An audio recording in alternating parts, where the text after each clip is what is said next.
Hello again, everyone. It's 3 o'clock. I hope it's all right. Hello, everyone. It's 3 o'clock. Our final and concluding 30-minute conversation with our speakers. The way I wanted to frame this conversation is both retrospectively and prospectively. I don't want to have a hardcore agenda, but I do want to pin the 4 themes that Jonathan Tran so helpfully outlined. And so maybe I could just invite Jonathan to share some of those themes again to stir our imaginations. So I want to, maybe I can give a little backstory here.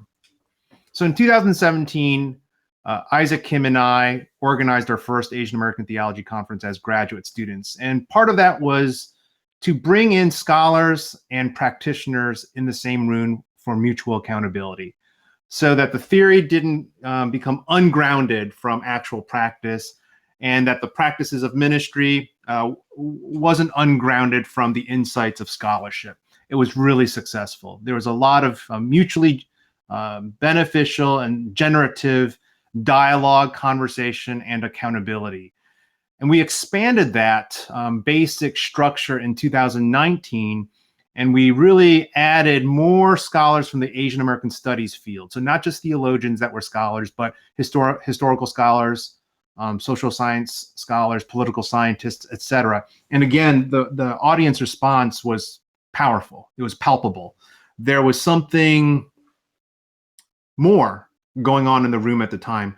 There was always a bursting at the seams of the questions and the conversations, and we always had to artificially stop the schedule to move on to the next item. And now in 2021, the registration count, the attendance count, it's been really robust and rich. And so I think this issue of how to organize the conversation and the identification of key components for the organization of that conversation is extremely fruitful and helpful. And so I just want to have a popcorn style kind of conversation, but I want to just ask Jonathan again to share some of his thoughts regarding these 4 things, what made him think about it, and for maybe even to share some more of his thoughts. So Jonathan, you want to comment, please? Sure. It really does go with this sense that there's a number of kind of popular conversations out there around race, and the kind of ongoing sense that it doesn't quite capture lots of things that a lot of people were that are and have been thinking about. My book was my one attempt to kind of make a bed that I would have to live in, and to find other people who have common thoughts that haven't found expression. So my way of thinking about it is in terms of racial capitalism. There are also many other kinds of ways, many of which undoubtedly will be better. So I just began thinking about, like, what are the ways we can continue this conversation, since I think, at least from where I'm sitting, the conversation the last couple of days have been so rich and energizing. How can we go forward? And I didn't create a structure for how that would go forward. I did suggest people like Melissa and David helping lead some of that. I simply wondered who needed to be in the room at the beginning, at least some people, though I'm for sure there could be others. But, certain academics we need in the room, certain organizers we need in the room. I think we need congregations, because they're kind of the kind of local communities that nurture community organizing, academics, et cetera, et cetera. And then we need the space to be super hospitable to all other kinds of people, including people who are not as bought in, who are asking genuine questions. So it was more just thinking less kind of how do we do this, but kind of who do we want to do it with? Understood. Thank you, Jonathan. That's super helpful. And so folks can why don't you just raise your hand, and then that'll help us coordinate amongst ourselves. If you're led by the Spirit, please speak up. Yeah, Easton. I resonated a lot with Jonathan's sort of invitation to these different types of people and the work that they're doing. And I was reflecting on that a bit for much of the afternoon, and thought about how I'll just use my term for it, systematic listening is so important to all of those fields. If you're a researcher doing field work, if you're an organizer, if you're as an activist organizing, if you're a pastor listening in the congregation, this is a skill set that everyone needs, no matter what group you're in. But you're doing it for different means, right? And what I hear is that those means need to converge somehow. For a long time, academics have been a little bit siloed. Activists, activists in the church certainly have, quite a relationship to work out. And so there is this question of how do we create a convergence? We can all agree all four are important, but if we're going to move forward together, how, right? And that's I think the next phase, just echoing what Jonathan said. And I think it's going to have to do with leaders of organizations, professors in the academy, literally doing some kind of project together. Somehow that maybe the Asian American program can host, David. There you go. Yeah. So and you can start with a smaller project that includes one congregation, one community, organization that's organizing, and one and some academics. It can start small. You have to start small somewhere, but then you can build from there. Those kind of partnership models. That's excellent. I'm going to just keep, Melissa, please jump in.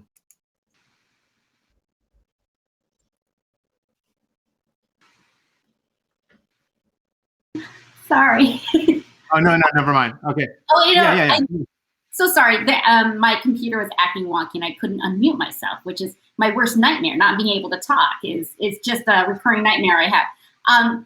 So I'm thinking about all of these things, and I'm thinking about them in relation specifically to what Sung-Yan Cho-Morrow talked about yesterday, and how there was surprise among progressive activists that she is Christian and that she is a minister. And it makes me think that we need to do a better job of being who we are in different spaces.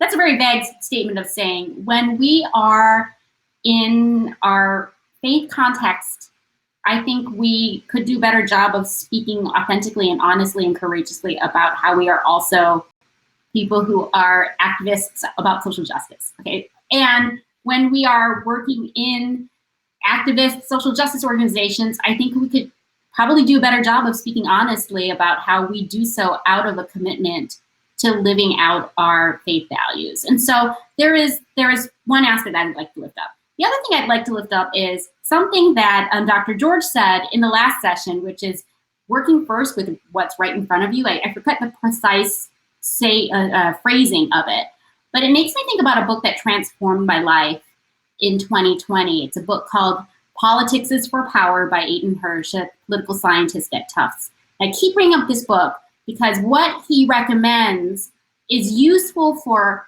people of faith who want to have an impact on their congregation, their community, their nation, but all people who really care about making the world better and living out their faith authentically. One thing he says is focus on the local. I think there is a really big tendency to treat politics as a hobby.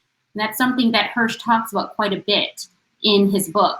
But what if we think about engaging in justice work, engaging in politics as a form of care and being accountable to the people who live immediately around us? And I think that the orientation towards doing work, not just as intellectual ideological work, but as means of actually showing up and building trusted relationships and providing for the material needs of the people immediately around us is maybe a more useful place to begin. So I highly recommend reading that book. I'll put it in the chat as something that I think might be provocative and useful for people of faith who want to do good in the world. Awesome. Thank you, Melissa. Yeah, please, Gillian, jump in. Yeah, I just really want to thank you for inviting me to this conversation. And as I guess I'm the only one that's not American, so my ongoing concern would be how would this relate to me and other people who aren't American. Like, why would we care about Asian American theology? And I think it's well, first of all, America is pretty pervasive, and white American Christianity is also quite pervasive elsewhere. And so I think we had this conversation as well, David, that there's like mega churches from America that has church plants in Hong Kong, and that they are just playing videos of sermons of what's been playing in America. And why are Hong Kong people going to these churches, and why do they find sermons addressing an American audience relevant for them? And how do they, and pastor, and how does it all work? And it's very fascinating. And so the white American Christianity is actually much more pervasive than just locally in America. And also, as I was talking to Easten as well, how being Asian American and not being in Asia and America, and there are a lot of these people in the diaspora. We met like another individual who's in Estonia, and so and also Asian American.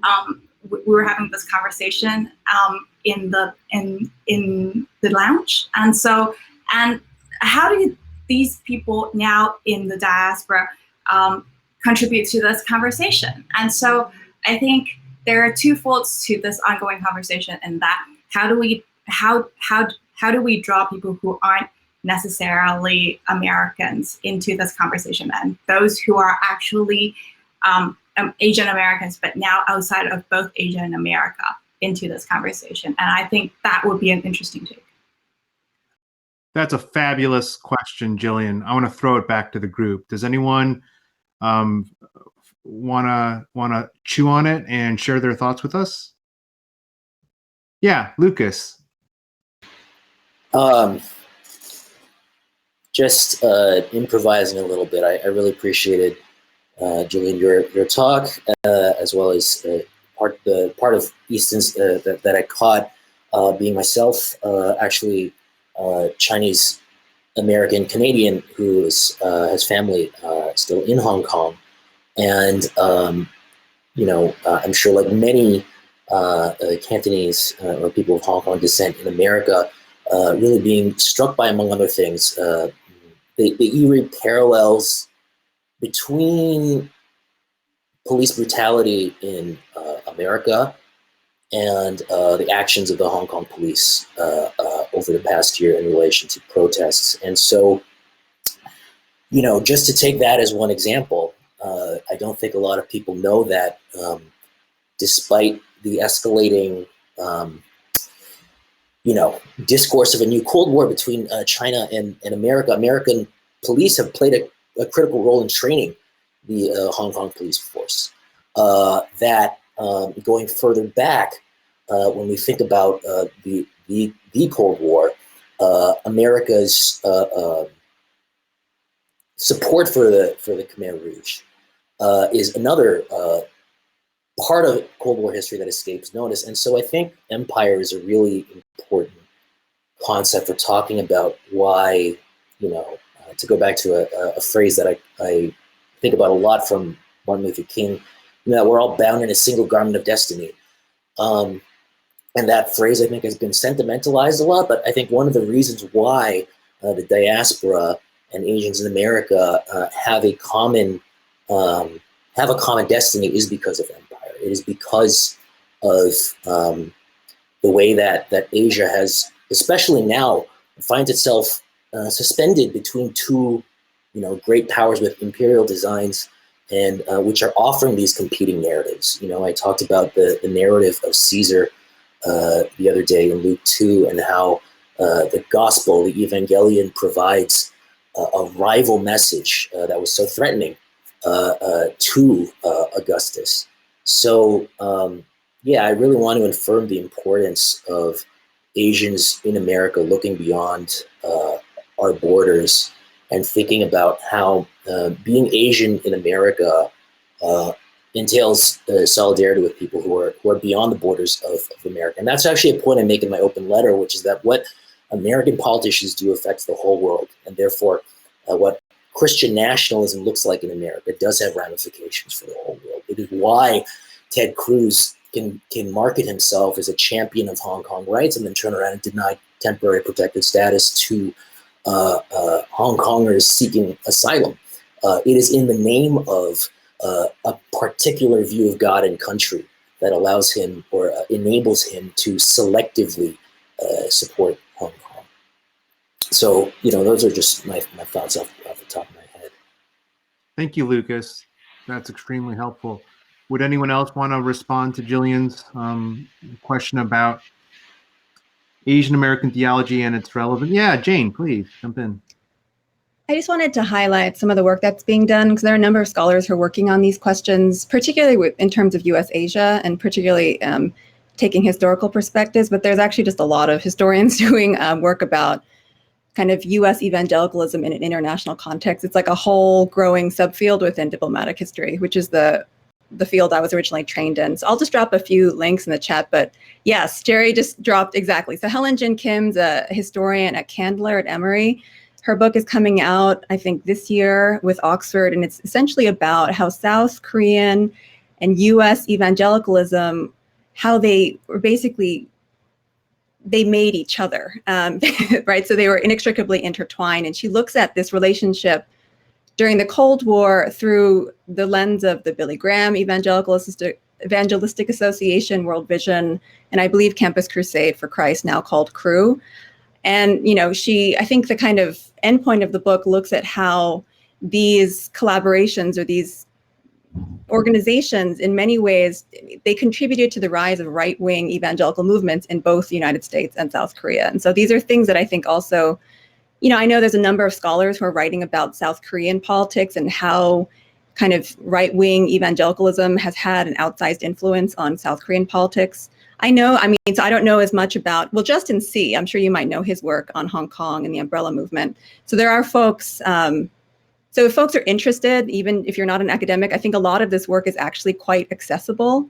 And even for folks who are interested in just broader stories outside of the US-Asia connection, there's historians like Hannah Waits, who's a postdoc at Harvard, who writes about Campus Crusade for Christ or CRU projects and how CRU has been involved in particular projects in places like Russia, Rwanda. There are a number of African countries she looks at. So how kind of Christian, right, American, kind of US conservative evangelical Christian ideals have been projected through the international reach of these organizations. And the last thing I'll say is just, I think exactly the sentiment, what you expressed, Gillian, that's exactly right. I think any historian who studies anything remotely related to Asian America recognizes very clearly, right?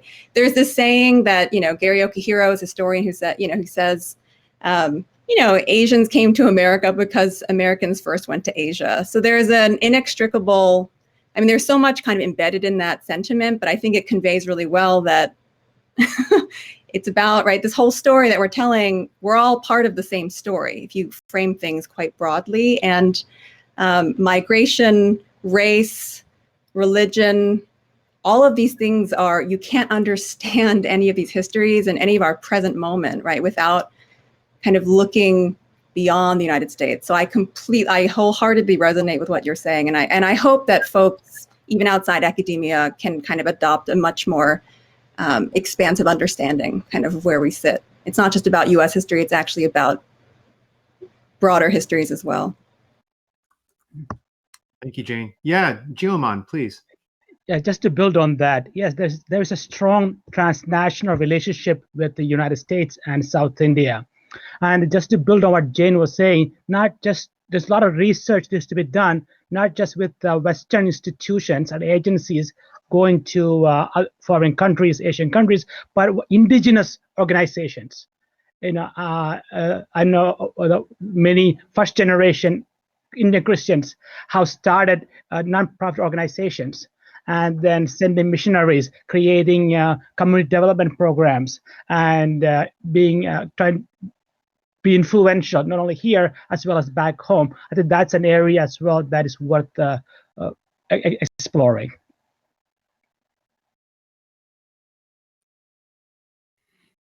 Excellent comments.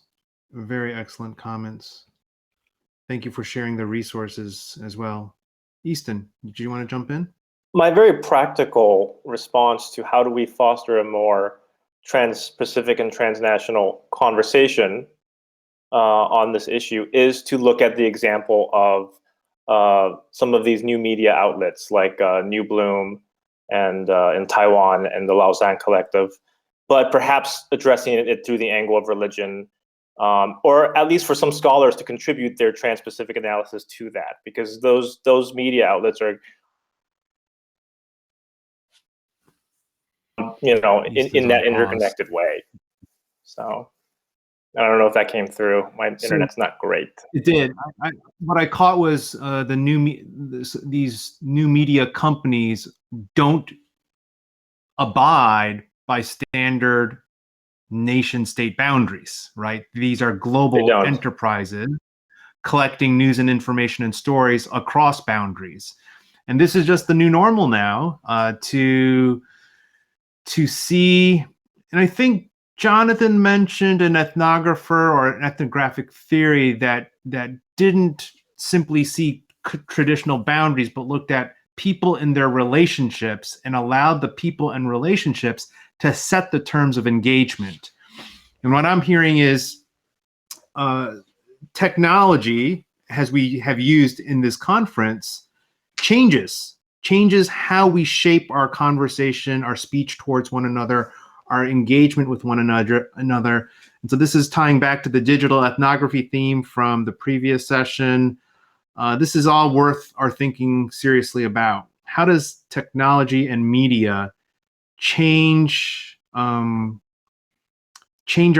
what is local? I think Jonathan mentioned partnering with local congregations, and I think local congregations are really trying to struggle with what does church look like now? I think one of the questions from an earlier session was, do digital ethnographers check out Reddit channels and gaming platforms where a lot of people aggregate? I heard something about House Party, I think, and one of the podcasts that I follow, Time to Say Goodbye, they have a very active Discord channel. It is a virtual community on Discord, which I think House Party is similar. So I don't know half the things I just said. I just know that they exist, and a lot of people share their ideas there.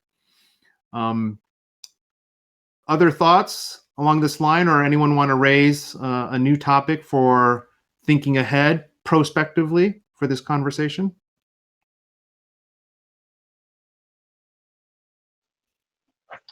I was just going to, just on the practical end of things, I really like everyone's comments about trying to get this conversation to be more transnational and focused. It's more about just the recommendation that we need funding probably. That's going to be a big issue. If we can find ways in which we can bring some of those scholars here, or in a very radical way, maybe bring this conference elsewhere around the world. Oh, yeah. If there are any funders out there, hit me up. Let's talk about how we can give this discussion some legs that puts in practice the Trans-Pacific context. This is really important. That's a good point, Jerry. Others? Crowdfunding. That's good.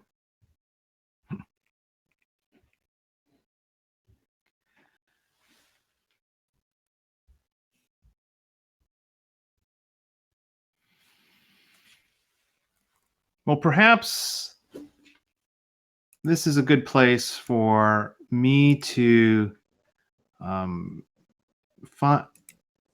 a way to express my heartfelt thanks to all of our speakers, to the steering committee, to all of the attendees who have spent the last 2 days in a new platform with a new community, trying to have a different conversation on what I broadly call Asian American theology. This has been such an engaging space. The lounge tables will be open. Yesterday, some of us were hanging out in the lounge area for an extra hour, an extra 2 hours. So please head out to the lounge areas. Some of the exhibit booths might still have some staff. This is the end of our conference. Please stay posted to our email announcements and newsletters. For those who are registered, you are automatically registered for future announcements, future conferences. My plan is to have another virtual Asian American Theology Conference in approximately a year. And there will be smaller events before then. And so my heartfelt thanks to all of our speakers and to my steering committee of Bonnie Lin, Darren Yao, and John Huang, and to all the attendees. Thank you so much for making this a wonderful conference. Peace be with you.